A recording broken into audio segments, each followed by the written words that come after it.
Right. So what happened was I always was mystified about the start of life itself because we've learned from different avenues. We've learned from religious avenues, we've learned from education, we've learned from individuals who had their opinions about life and so on.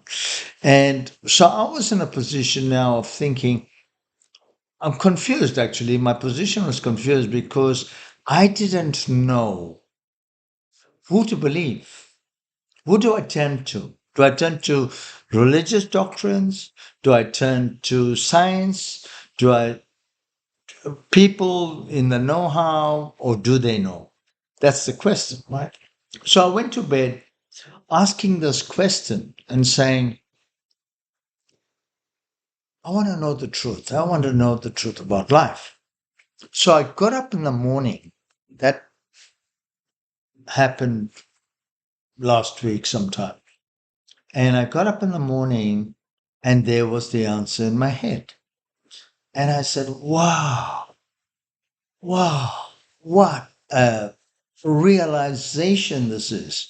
So I was kind of, I said, hey, I need to put this in a document.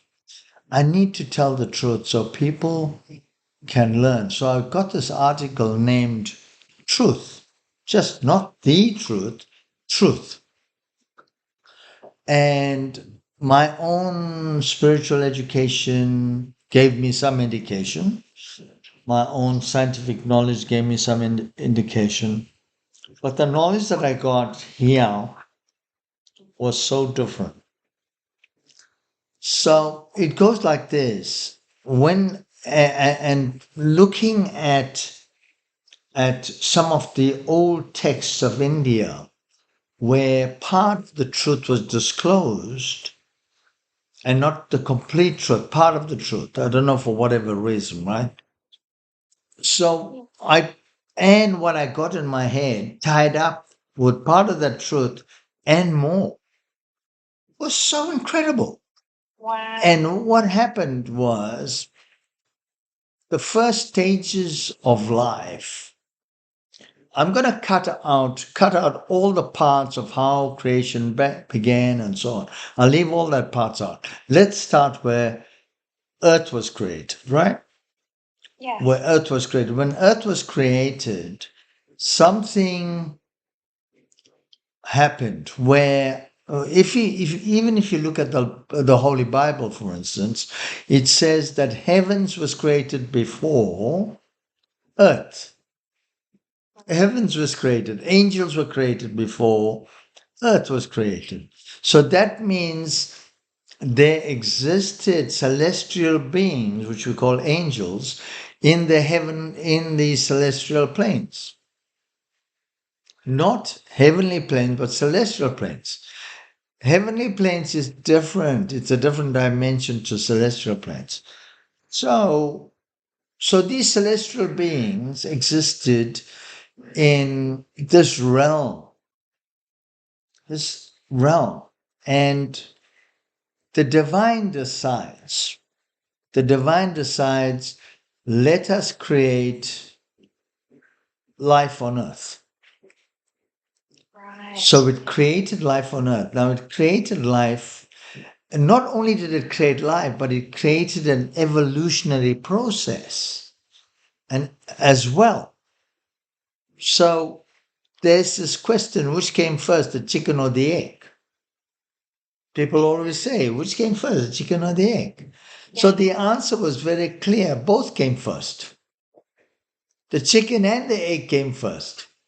Oh, yes. Right? So where did the chicken come from? So let's go back to humanity. Where did humanity come from? Humanity came from the dissension of celestial beings to take birth as human beings. Wow. Right. So when they took birth as human beings, so there wasn't two people that we've learnt about, Adam and Eve. There was a whole tribe of celestial beings descended on the planet and became human. But they came knowing that they will forget who they are. They will forget that they are celestial beings. So all that memory of them being celestial beings was eradicated. Wow. That's the first step. Then the second step was the creation of earth life. So we're going to leave out all the other creations, the planets and all that. We're going to leave that out because that's a big topic, right? So when earth life was created, there had to be an evolutionary process happening. So the first part of creation after the planets was vegetation. Yes. Then when the vegetation evolved, it became insect life. It's not like suddenly a plant becomes an insect. No. The life has to be gone completely and reborn as insect life. Right. So what had happened was the creation of all of that started. So vegetation was created, insect life was created, animal life was created, human life was created from the celestial energy that descended on the planet. Right? So what happened now, when the vegetation dies, it becomes the next stage, which is insect. When the insect dies, the colony of insect dies, it becomes animal. And when the animal passes away, it becomes human. So that's the evolutionary process. Now you can see two things are happening here. One is the dissension of energy, and one is the evolution of energy. Interesting. So it's How similar powerful to is that? the eight. Eh? Yeah, so it's similar to the 8 transitions in the circle of life, what you taught us in the Yes. meditation. So you got rock, vegetation, insect colony, animals, human, superhuman, cosmic, Yeah. and then the God divine, right? Yes, divinity, right? So you were very lucky you did the SMA course with me because it all makes sense to you now because you did the SMA course, right? And Yes. everybody that does the SMA course are better informed about what I'm talking about. So this evolutionary process that happened, right, that has happened is also still happening. But there's no dissension of celestial beings anymore. It was only a one-step thing. So the dissension happened and it stopped. But the evolutionary process that took place is continuous. It's continuous. So life is being separated from the celestial planes and coming through the process of vegetation, insect, animal, human, and back to the celestial planes. So that's that evolutionary process. But the initial stages, as I said before, was the dissension of celestial energy to create all of this. Hey.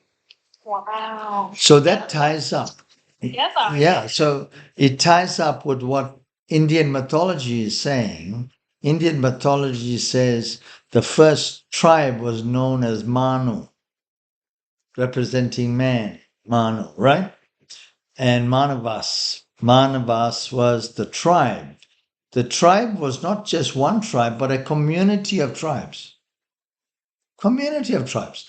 So you had all these different communities as humanity under one king, and then it all separated into different lands and different people. different languages, everything separated.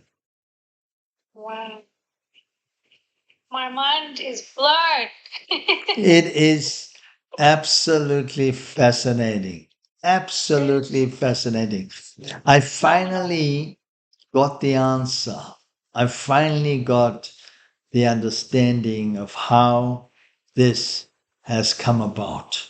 It's such an eye opener. So it ties up, and this document that I'm writing, ties up with the whole of creation, how the planets were formed, and all that life, and how it all started from there, from a consciousness that knew itself, but nothing else existed, no elements existed, nothing existed, right? The nothingness was a complete, not space. Space is something.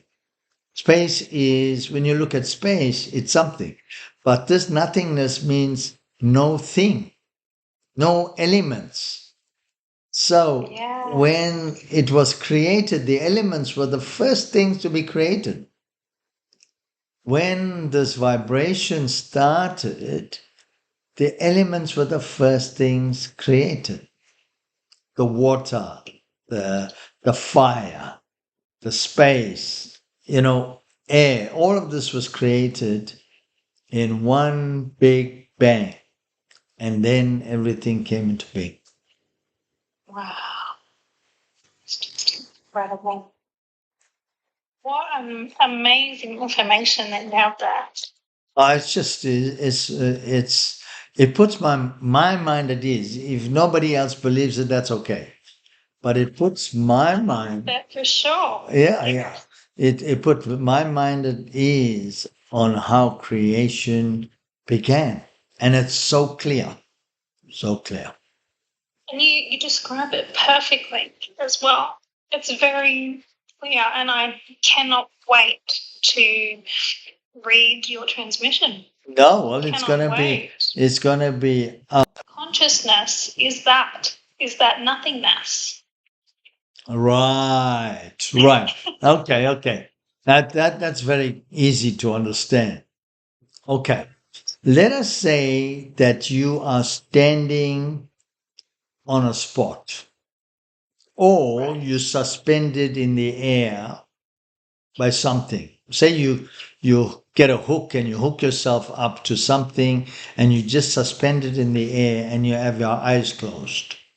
Yes. And you are in a cave that there's only darkness. So you can see nothing, you can hear nothing, you can feel nothing, right? So all these senses are completely eliminated. Right. That is nothingness. Nothingness means you are, the only thing that exists is your consciousness to think.